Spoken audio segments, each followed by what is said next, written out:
আমার মনে হয় না জাতীয় সঙ্গীত আমাদের পরিবর্তন করা উচিত। আগেই যেটা ছিল এটাই আমার মনে হয় না পজিটিভ ইম্প্যাক্ট ক্রিয়েট করতে পারে। এটা পরিবর্তন আপনি কিভাবে আশা করেন, যার সাথে আমাদের স্বাধীনতা জড়িত, সবকিছু জড়িত? আগের যে আমাদের 2 লক্ষ মা বোনের ইজ্জত হারিয়েছে, তাহলে এখানে জাতীয় সঙ্গীত তো মনে করেন না চেঞ্জ করার কোনো দরকার নাই।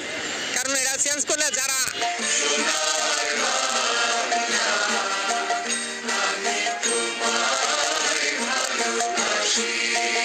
আমার সোনার বাংলা, আমি তোমায় ভালোবাসি।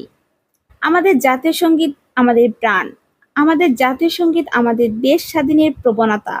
সেই জাতীয় সঙ্গীতকে আমরা কোনোভাবেই পরিবর্তন হতে দিব না, এমনটাই দাবি করে রাজপথ উত্তল করে আন্দোলন করছে শিক্ষার্থীরা। বিশ্বকবি রবীন্দ্রনাথ ঠাকুর জাতীয় সঙ্গীত আমার সোনার বাংলা, বাংলার প্রত্যেক মানুষেরই পছন্দের। জাতীয় সঙ্গীত ধ্বংস করার জন্য কিছু মানুষ উঠে পড়ে লেগেছে, কিন্তু আমরা বেঁচে থাকতে তা কোনোদিনও হতে দিব না। এসব দাবি নিয়ে যখন শিক্ষার্থীরা রাস্তায় নেমেছিল, তখন সমন্বয়করা বাধা দিতে গেলে তাদের সাথে সংঘর্ষের সৃষ্টি হয়।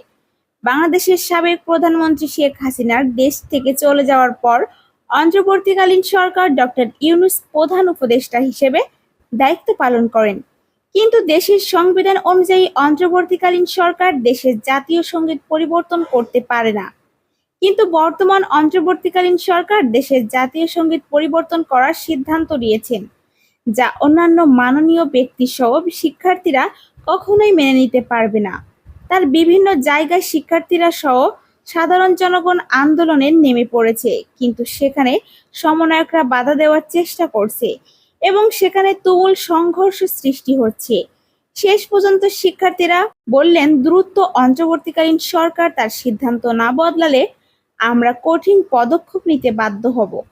প্রিয় দর্শক, জাতীয় সঙ্গীত পরিবর্তন নিয়ে আপনার কি মতামত অবশ্যই জানিয়ে দিবেন।